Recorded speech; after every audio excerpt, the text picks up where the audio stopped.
를 했는데 누가복음 22장과 23장 두 장을 사실은 공부한 것입니다. 첫 날에는 14절 이하의 최후의 만찬 장면부터 시작되는데, 저는 이 최후의 만찬이 언약 식사라고 그렇게 여러분에게 설명했습니다.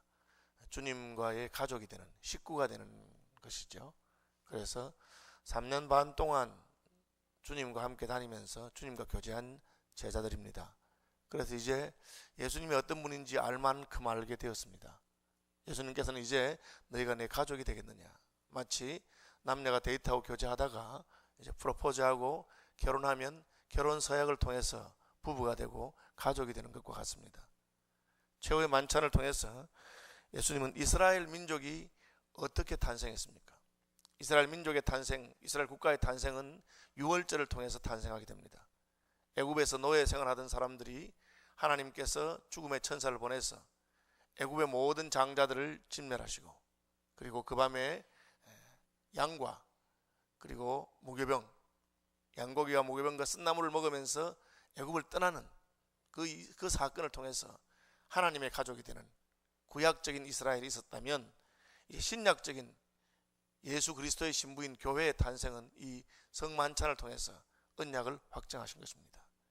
그래서 이것이 바로 너희를 위해서 찢기는 바 내 몸이다, 이것이 바로 너희를 위해서 흘리는 바 내 피다 하시면서 양의 피가 아닌 자신의 피로서 새로운 언약을 세우시고, 그리고 우리를 자신의 식탁의 가족으로 부르신 것입니다. 우리는 이 사건을 통해서 이제는 예수님의 가족이 되고 예수님의 신부가 되었습니다. 이어서 예수님께서는 전에 하지 않던 아주 비장한 말씀하시는데, 이제부터는 칼이라도 하나 사서 지내라. 칼이라도 하나 사서 지내라. 칼 없는 자는 칼을 사라. 그리고 주머니에 돈을 다 챙겨라. 그리고 배낭을 준비하라. 그렇게 말씀하셨습니다. 주님께서는 돈도 가질 필요가 없고 칼도 가질 필요가 없고 어딜 가든지 내가 다 책임지겠다, 그렇게 말씀하신 분입니다. 실제로 주머니에 전대나 검이나 배낭이 없이 다녀도 가는 곳마다 하나님이 예비하신 사람을 통해서 제자들은 먹었고 잤고 사명을 수행할 수 있었습니다. 그런데 왜 이날은 이렇게 말씀하셨습니까? 그것은 이제 예수님이 십자가에서 죽으실 것이기 때문입니다. 결혼하고 나면 아내의 팔자는 남편에 따라서 정해진다. 물론 요즘은 남편의 팔자가 아내에 의해서 정해지기도 합니다만은, 어쨌든 부부가 되면 그 운명 공동체가 되는 것입니다. 주님께서는 이제 자신이 십자가를 지시고 죽으실 것을 아시고, 그리고 그 마음의 준비를 하라고 하는 것입니다. 실제로 무슨 칼을 하나씩 사서 들고 다니라, 그런 말은 아니었습니다. 왜냐하면 12명의 제자들이 우리가 칼이 2개 있는데 어떻습니까 하니까 그만하면 족하다. 그래서 여기서 검이라고 하는 것은 우리의 마음에 나를 세우는 것처럼 하나님 앞에서 자기를 준비하고 언제라도 떠날 준비, 언제라도 죽을 준비, 언제라도 주와 함께 전투에 임할 수 있는 그런 것을 말하고 있습니다. 그래서 둘째 날 우리는 하나님 앞에서 이렇게 예수님께서 칼을 준비하라, 전대를 준비하라, 배낭을 준비하라 하시고 하나 더 준비시키는데, 그것은 바로 기도였습니다. 이제 그러면 겟세마네 동산에 가서 같이 기도하자. 이게 기도함으로 말미암아 가는 길이죠. 내가 결혼한 남편이 어떤 분인가에 따라서 나의 태도와 그리고 삶이 달라질 것입니다. 군인과 결혼한 사람은 군인의 아내로서의 어떤 그 책임과 사명이 있을 것입니다. 공무원의 아내는 공무원의 아내로서, 또 회사원의 아내는 회사원의 아내로서의 책임이 있을 것입니다. 저희 집 사람은 목사의 아내가 되었기 때문에 목사의 아내로서의 어떤 길을 가야 되는 그런 것이 있었으리라고 저는 생각합니다. 우리는 예수 그리스도의 신부로서 주님이 가신 그 길을 가기 위해서 기도해야 되고, 마음에 허리띠를 메고 칼을 준비하는 것처럼 우리의 마음에 준비가 있어야 되고, 내가 가진 모든 소유를 전대에 넣고 배낭을 메고 언제라도 주님이 떠나라고 하면 떠날 수 있는 그런 사람들이 되어야 한다고 말씀드렸습니다. 실제로 주님께서는 기도하고 준비하시고 칼을 준비하러 가신 것처럼 잡히셨습니다. 그런데 전혀 힘을 쓰지 않습니다. 주님 자기 자신을 위해서 힘을 쓰지 않고 그냥 잡혀버렸습니다. 결과는 목자를 치리니 양의 떼가 흩어진다고 하는 것처럼 제자들은 다 흩어지게 되었습니다. 그 중에 베드로가 따라갑니다. 베드로가 예수님을 따라가면서 그래도 인간으로서 할 수 있는 모든 의리를 다 동원해서, 용기를 동원해서 힘껏 갔는데 결국 베드로는 그 밤에 자기의 최선을 다한 것이 얼마나 무력한 것인가를 깨닫게 되고 예수님을 3번 부인하게 되고 그리고 계집종 앞에서 저주하고 물러나게 되는 그러한 창피를 당하는 것을 보게 됩니다. 왜 그렇습니까? 그것은 예수님이 당하신 순환의 한 부분이며 우리 중에 누구도 예수님의 순환을 대신해 주거나 경감할 수 없는 그런 존재인 것을 드러내신 것입니다. 예수님이 직접 가르친 제자입니다. 예수님 직접 3년 반 동안 가르쳤습니다. 우리는 내가 얼마나 좋은 교회에서 얼마나 좋은 신학적인 전통을 가진 교단에서 하나님에 대해서 배웠다고 한다고 해서 그것이 나를 서게 한다고 생각하면 안 됩니다. 스스로 우리가 설 수 있었다면 예수님이 죽으실 필요가 없을 것입니다. 베드로의 부인을 보시고 성경에 따라서는 예수님께서 베드로를 쳐다보셨다 하는 말이 있고 베드로는 그 주님의 눈길을 보고는 밖에 나가서 통곡했습니다. 그것은 우리의 모습이 그러한 것을 보여줍니다. 주님 우리가 잘 준비되었기 때문에 그의 신부로 맞으신 것이 아닙니다. 우리를 그의 신부로 맞으신 다음에 주님 우리를 다듬으시고 마침내 아름다운 그리스도의 신부답게 만드시는 과정에 있는 것입니다. 그래서 우리는 내가 교회 다니고 예수 믿고 구원 받았다고 해서 내가 하나님이 기뻐하는 사람인 것처럼 착각하면 안 됩니다. 여전히 우리는 죄인이요 여전히 주를 부인하는 신랑을 부인하는 그런 자인 것을 알아야 됩니다. 잡히신 예수님께서는 모욕을 당하시고 잡히신 예수님께서는 자기 백성에게 배신을 당하고 땅의 왕에게 의해서 조롱을 당하고 희롱을 당하는데 침묵하시고 가만히 계셨습니다. 무슨 말을 물어도 대답하지 않았지만 그분이 한마디 대답하신 것은 내가 메시아냐? 그렇다. 내가 메시아다. 내가 유대인의 왕이다. 그 말씀하신 것은 내가 왜 여기 와 있는지 왜 죽는지에 대해서 말씀하신 것입니다. 우리가 살아가는 동안에 어려움을 당할 수 있고 고난을 당할 수 있고 모욕과 조롱을 당해도 괜찮습니다. 언제? 하나님께서 우리에게 주신 사명을 위해서라면 얼마든지 조롱을 당하고 모욕을 당해도 괜찮습니다. 주님 그 외의 것 때문에 그렇게 하신 적이 없습니다. 그러나 우리를 구원하시는 일, 하나님 아버지께서 맡기신 일을 위해서는 얼마든지 조롱과 모욕을 당하셨습니다. 우리도 이것을 마음에 새기고 나도 주님이 내게 가라고 하신 그 걸음을 가기 위해서 고통당하고 모욕당하는 것을 기쁘게 여기시기를 바랍니다. 그래서 의를 위하여 핍박을 받은 자가 복이 있다. 나를 인하여 너희를 욕하고 거짓으로 너희를 거스려 모든 악한 말 할 때는 기뻐하고 즐거워하라. 천국에서 너희의 상이 크다. 그렇게 말했습니다. 자기가 잘못해서 고난당하는 것은 부끄러운 일입니다. 그러나 주님의 나라를 위해서 고난당하는 것은 기쁜 일입니다. 여인들이 아이를 낳을 때 얼마나 고통합니까? 그러나 그 해산의 고통이 왜 기쁨이 됩니까? 아이를 낳기 때문에 그렇죠. 아이를 낳기 위해서 반드시 해산의 고통이 있습니다. 그래서 고난당하는 것입니다. 그러나 그것은 기쁨이 됩니다. 주님의 나라와 주의 교회를 위한 고난을 기뻐하고 감사할 줄 아는 주님이 진 십자가를 따라지는 그런 믿음이 저와 여러분들에게 있었으면 좋겠습니다. 주님께서 십자가를 지었기 때문에 최후의 순간까지 여러 사람들에게 기회가 주어지는 것을 보여주셨습니다. 그것이 바로 십자가에 달린 다른 강도를 구원하신다고 선포한 것입니다. 오늘 내가 나와 함께 낙원에 있을 것이다. 그 말은 무슨 뜻입니까? 예수님 자신이 이제 낙원에 가실 뿐 아니라 누구에게든지 낙원을 제공할 수 있는 분이 되었다는 것을 말합니다. 여러분 우리가 주의 십자가를 지고 가고 주님이 기뻐하는 일을 하기 때문에 하나님께서는 우리에게 권능을 주시고 권세를 주신 것을 기억하십시오.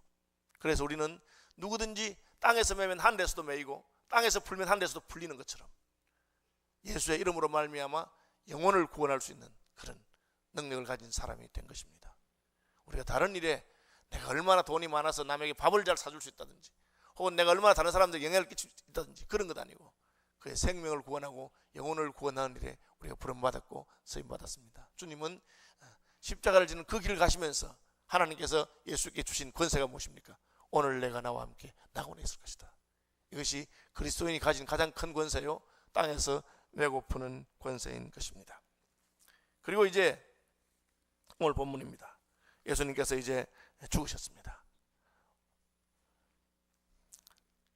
때가 제 6시쯤 돼요. 이 6시는 오늘날 12시라고 보면 됩니다.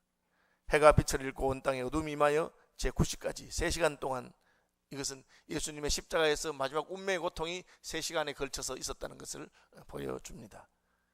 온 땅에 어둠이 임하고 성소 휘장이 한가운데가 찢겨지고 아버지 내 영혼을 아버지 손에 부탁합니다 하고 죽으셨습니다. 한 사람의 인생은 그의 죽음의 순간에서 평가되고 판단될 수 있다고 생각합니다. 우리가 역사 인물들을 볼 때 안중근 의사가 젊은 나이에 사람 하나 죽이고 죽었잖아요. 그럼에도 불구하고 대한민국의 많은 사람들이 그에 대해서 기리고 그를 귀하게 생각합니다. 심지어 일본인 가운데서도 안중근 의사가 그 감옥 생활하고 그 이후에 쭉 그의 삶을 보면서 안중근 의사를 존경해서 심지어 안중근 의사를 신으로 섬기겠다고 하는 그런 사람들도 있더라고요. 그는 길지 않은 생을 살았지만 그의 죽음 이후에 그의 삶에 대한 평가가 나타나는 것입니다. 우리의 삶도 마찬가지일 것입니다. 우리는 손영원 목사님이 순교하신 이후에 그분이 어떤 삶을 살았는가를 생각하면서 그분을 존경하는 것입니다. 예수님은 예수님의 십자가에서 죽으신 그 순간에 모든 사람들에게 인정받는 그런 분 된 것을 드러내셨습니다. 첫째로는 자연이 증거했습니다. 이것은 태양이 빛을 잃었습니다. 이것은 의의 태양이신 예수께서 죽으신 것을 상징적으로 보여준 것입니다. 우리의 삶 가운데 자연이 증거하는 분 같으면 대단한 분들이죠. 저는 어린 시절에 저희 할머니들 가운데 또 목사님들 가운데 그 교회가 동네마다 없어서 산을 넘어서 새벽 기도를 가거나 철야를 가는 중에 어떤 분들은 호랑이가 와서 길을 안내하는 그런 것을 경험한 분들 이야기를 종종 들었습니다. 그때는 랜턴도 없는데 호랑이 눈빛이 얼마나 그래 환한지 그냥 랜턴처럼 그렇게 비친다 하고 그렇게 제가 직접 없어서 모르지만 그런 말씀하시는 분들 이야기를 종종 들었습니다. 또 어떤 분들은 기도하면 새들이 날아와서 자기 어깨에 앉아서 같이 노래하고 이런 분들도 이야기 들었습니다.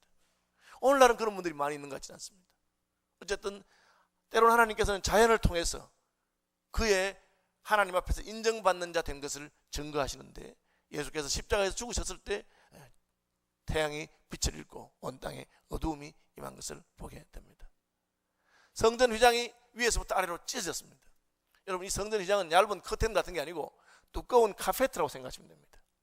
그냥 사람이 뜯어서 뜰 수 있는 게 아니에요. 카페트는 실롤 하나하나를 다 연결해서 짜는 거기 때문에 그냥 이렇게 찢어지지 않습니다. 위에서부터 아래로 찢어졌습니다. 지성소로 들어가는 길이 열린 것을 말합니다. 예수 그리스도의 죽음에 대해서 하늘과 땅이 증거하는 것이죠.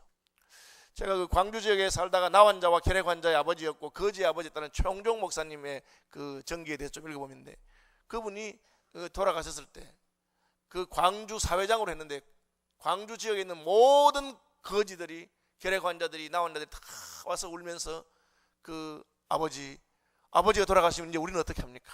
그렇게 했다고 합니다. 그래서 그분은 살아있는 동안에는 거지처럼 살았기 때문에 진짜 남들이 냄새나고 버리고 하는 그런 사람들 위해 살았어요. 그런데 그가 죽었을 때는 온 광주와 그곳에 있는 예수 믿지 않는 사람들이 다 그분이 참 하나님이 인정하는 삶을 살았다는 것을 알게 되었습니다.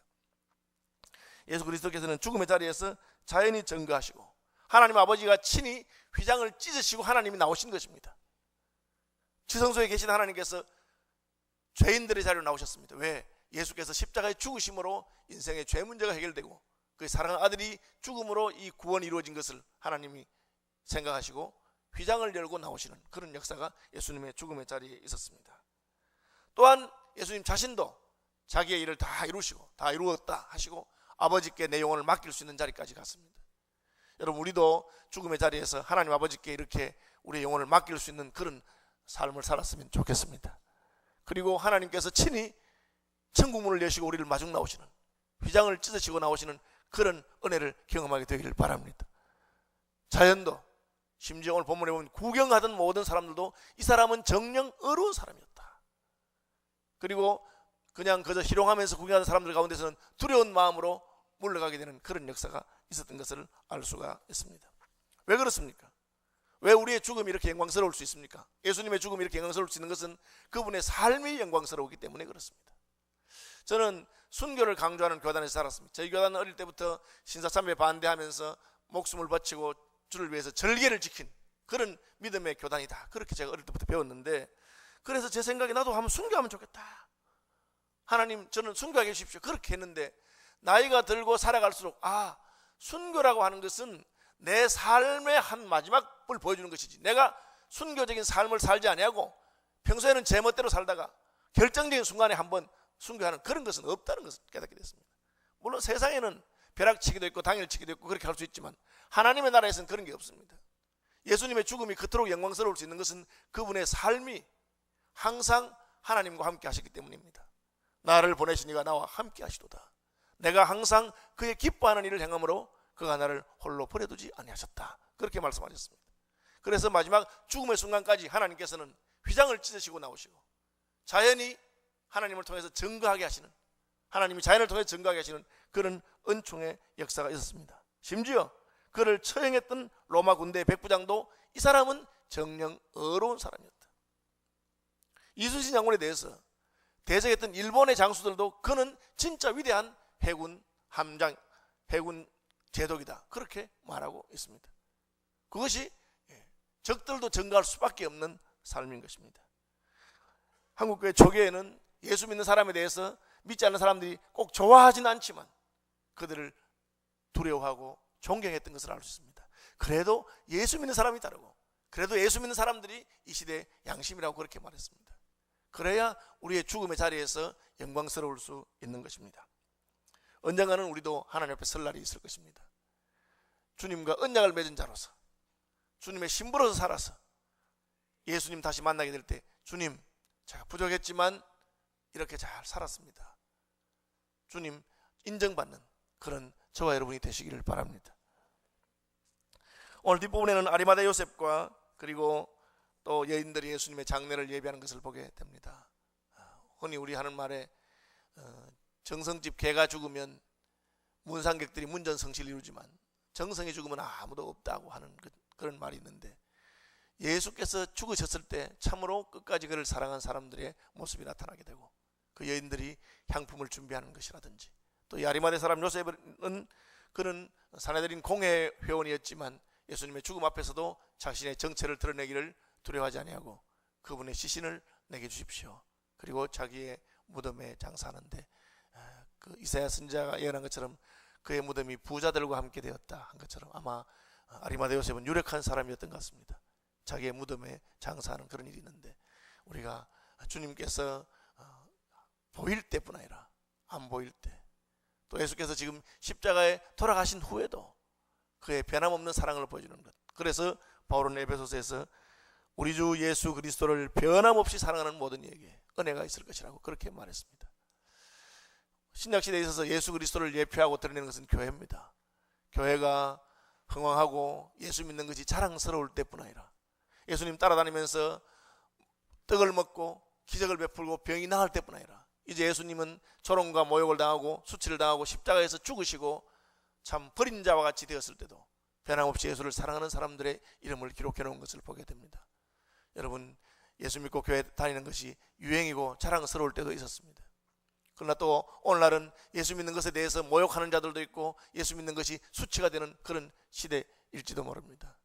오늘날도 이슬람권이라든지 전 세계 많은 나라에서는 예수 믿는 것 때문에 핍박과 고난을 당하고 있습니다. 그런 때에도 변함없이 예수님을 사랑하고 그 예수의 고난에 동참하는 저와 여러분들이 되시기를 바랍니다. 우수한 주간 특별 새벽 기도를 마무리하면서 여러분, 주와 언약을 맺은 자인 것을, 성찬의 언약을 맺은 자인 것을, 그분이 나를 그분의 식구로 부르셨고 신부로 부르셨습니다. 그리스도의 신부가 되었으니 아내로서 여인의 길을 가고 아내의 길을 가고 내가 마땅히 감당할 책임과 사명을 감당하는 우리가 되기를 바랍니다.